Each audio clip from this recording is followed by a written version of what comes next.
Imagine this. You get a notice on your door, something called an N4. It says that you haven't paid your rent. Maybe you have, maybe you haven't. But you can't move right now. So what do?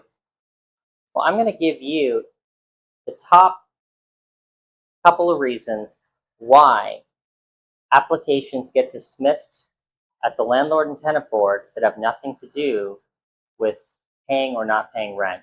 One, in Ontario, a landlord is required to fill out an N4. This is somewhat common knowledge. However, an N4 is a unique document because you have to get every single detail correct in order for that notice to be enforceable at the Landlord and Tenant Board, in order for the landlord to get their eviction.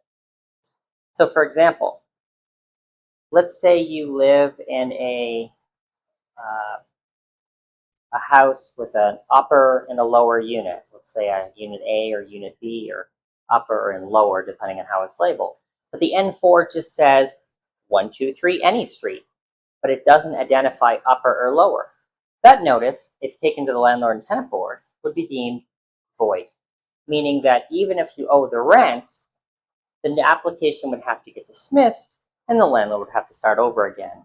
As a tenant, this would give you an opportunity to try to catch up on your rent, because if you can catch up on your rent, then you get to stay. If you don't catch up on your rent, it becomes a problem. And it is important to catch up on your rent. Other examples is that, let's say that the information is wrong. The notice says you owe, I don't know, $800, but in reality, you actually owe $650. If the amount of rent is wrong at the time that the landlord issued the notice, again, that notice is void. But there are other things that can happen that will also void the notice. So say in Ontario, a landlord is required to tell the tenant where they can serve legal documents to. This is under Section 12 of the Residential Tenancies Act. And if the landlord does not give the tenant what's known as an address for service, and this has to be a physical mailing address.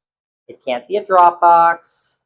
It can't just be an email address. It has to be a physical address where mail can be delivered to. The tenant's obligation to pay rent is suspended until a landlord provides an address for service. So there are lots of technical reasons why applications get dismissed. If you find yourself served with a notice, an N4, or really any notice at all, reach out to our office here at Riverview Legal Group, and we would be happy to assist you in helping to defend your tenancy and protect your rights.